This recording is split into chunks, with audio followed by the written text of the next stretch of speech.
Sports. Real quick, on the other side of 80, the Giants have designated Lamont Wade Jr. for assignment along with Sam Huff. And I was double-checking with Kyle, DFA.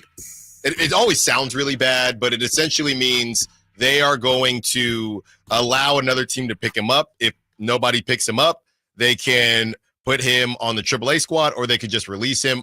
Personally, Kyle, I can't, off the top of my head, it feels like Lamont Wade is 30. If not, he's damn close. I can't see him back with the River Kitties. I can't see him kicking it with me in the River Kitties. Congratulations, Allen. You finally got Lamont Wade Jr. out of your life. No, don't say that. Hey, best of luck. Hey, best of luck to that man. What did you say the other day? Do you know how hard it is to have a player on the Giants look like Lamont Wade and you to hate him so much? I do not hate Lamont Wade. I just feel like his time has been gone. Well, congratulations. He's probably not going to play for the Giants. By the way, the 775 said, my text had nothing to do with the Yankees versus A's. Saying I'm not intelligent is such an insult. Haven't had my coffee yet. I wake up at 3:45. I'm waiting for the other text to come in every morning. 775, I said, let's be more intelligent. I did not say that you weren't intelligent. And I don't know how your text doesn't have anything to do with the Yankees versus the A's, because you said every team that plays in that ballpark has the same advantage that the A's do. My response was that the A's have that as their home ballpark. Other teams don't, including the Yankees. Like I said, call it. I'm here for you, brother, or sister. Like I said, I didn't call you. I didn't say you weren't intelligent. I said, let's be more intelligent. Okay? As we continue the conversation, getting over to the Kings, and Michael Scotto has connected the Kings, and Michael Scotto covers the NBA for Hoops Hype. Michael Scotto connects the Kings to a free agent point guard, and that point guard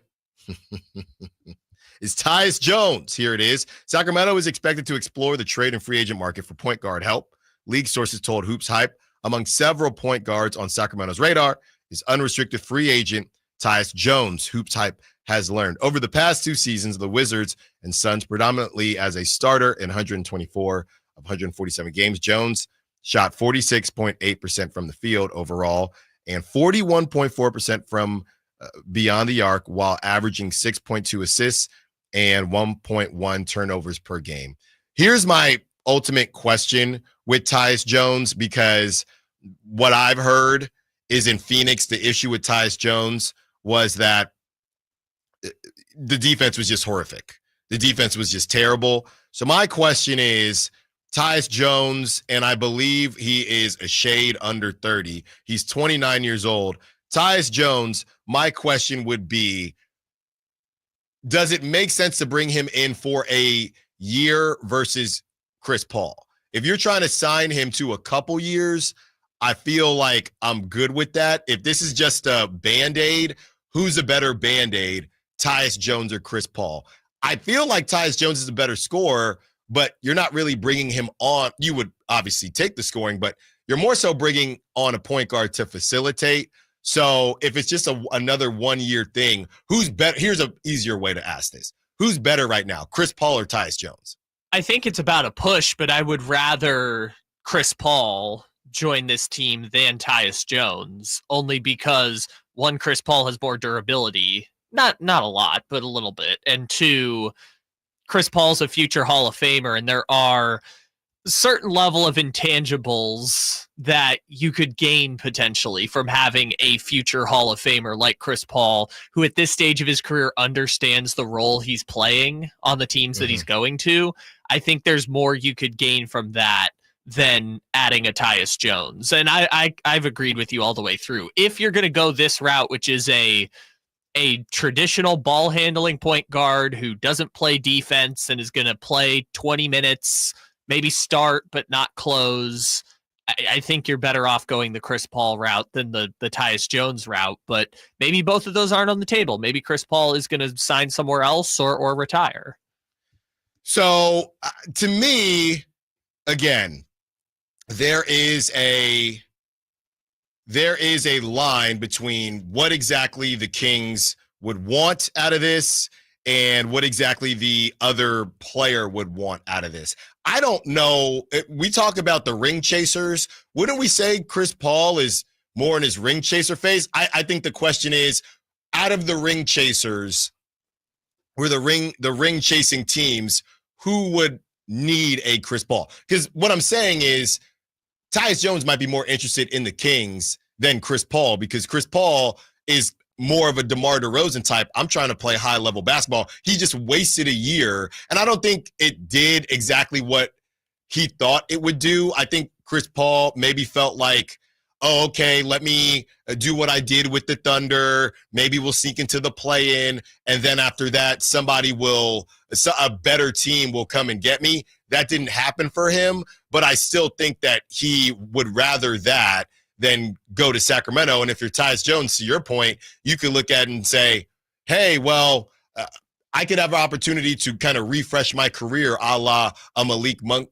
deal. So it's more so about what the Kings want from this point guard issue that they're having versus, and on top of that, if Chris Paul is even interested in the Kings. I just don't. Chris Paul could quote unquote ring chase at this point in his career, but I think in the modern NBA, it's hard to ring chase because there is so much parity at this point. Like, you don't know, unless he goes back to Oklahoma City, I don't really know where the place Chris Paul goes to that you could say that team is for sure going to win the championship. In the same way you used to say about the Lakers or the Warriors or the Cavs or someone like that. I think at this stage of Chris Paul's career, and this is no indictment of Chris Paul, it's just he's 40 years old and 6 feet tall. It's remarkable that he's still playing at such a high level. I don't think Chris Paul can get minutes on a real championship team in this day and age, like playoff minutes. Like, once the rotations crunch down to 7 or 8 guys, I don't think Chris Paul is getting minutes on a true championship contender anymore. And that's okay. There's a lot of different places you can navigate in between, but getting Chris Paul or Tyus Jones, I don't think would be this like great snag for the Sacramento Kings that's going to change their championship fortunes. And Chris Paul, I don't think changes any team's championship fortunes. I might disagree with that. I might. Off the top of my head, I'm trying to think of the team, right? Pistons have Cade. Well, sure, but those are not championship contenders. Those are up and coming teams. But I think here's the point: we don't know who a championship contender is. The Celtics without Jason Tatum, that doesn't work, right? The two teams in the East, the two top seeds in the East, one, their best player tore their Achilles, and the other, they have a point guard, and I don't think you move up. If they made a deal, right? Maybe the Cavs. If they made a deal where they got back whatever they felt like they needed for Darius Garland, because obviously I don't think it wouldn't be a point guard. So they make a deal, whatever they feel they need back for Darius Garland. I could see the Cavs, and then Chris Paul then slides in there. But to your point, I don't even need to look it up. The minutes that Darius Garland played this season, that's Chris Paul ain't playing that. Well, he's not playing that on a contender. I would just make this point, like, when Darius Garland wasn't on the floor, they would play Ty Jerome. Right. Is Chris Paul as good as Ty Jerome? And Ty Jerome was only playing like 12 minutes down the stretch. If you started, and I don't want to lose the plot here, but if you started Chris Paul and got that, a bigger question is, are you going to get that Ty Jerome again? Because if you started Chris Paul, let him do his 20-minute thing, and you had that Ty Jerome and whatever they got back for Darius Garland, which would obviously make that team better, whatever they feel like it is, I think that could work. I think that could work. But getting back to Tyus Jones and the Kings, I like what we're seeing. I like the idea of Tyus Jones. It's just one of those things where, yeah, he fits the timeline with Domantas Sabonis, Malik Monk, and Zach LaVine. He fits that timeline. Is he good enough to be a play? Because now we're talking about a playoff point guard. We're not talking about a championship point guard. Because I think obviously Tyus Jones is coming off the bench on a real contending team. Is he a good enough point guard to be on? Because think about it. He started the two teams. He started on the Wizards. They didn't make anything. that he started for them. I think at the beginning of the season, he was starting on the Suns. Either way, the Suns haven't done anything. So we haven't seen. Well, and he started on bad Grizzlies teams. Right. Before So John Morant got there. We haven't seen Tyus Jones be a starter on a team that was legitimate. And I think he did. There was overlap with him and Ja for a bit on the Grizzlies. Well, sure. He started during the gun suspension, but Yes. And he was a backup when they were in the playoffs, right? Yes. So we haven't seen him as a starter on a playoff team. And more importantly, in the West. Do we think he's good enough to do that based on the rest of the team? I think it's really, really close. It's tough. At least with Tyus Jones, I would say I think other teams have believed that he could be, and you kind of have mixed results. Like, it didn't work in Phoenix, but it did work for the Wizards. Like, that was probably the best season of his career, and that's what got him the contract in Phoenix. So, you kind of go up and down with it. I guess this is where I come back to the what is his role situation. Because, like Doug talked about last year, it doesn't matter who starts, it matters who finishes. If Tyus Jones starts and plays 22 minutes, but we have Malik Monk and Zach LaVine and Keon starting or closing the game with whoever, maybe there's another player in there. I don't think Tyus Jones is a closer because I don't think Tyus Jones is one of your 5 best players on this Kings team. And this Kings team is not a championship level contender by any stretch of the imagination. So I guess it's more so what is the role that you want this free agent point guard to play for your team, whether it's Chris Paul or Tyus Jones or someone else. And not to mention whether it's Tyus Jones or Chris Paul, that pairing with Malik Monk defensively is going to be rough. And you still have Zach LaVine out there. Which is also rough. So you have to think about that as well. And that's more so, I think, the issue.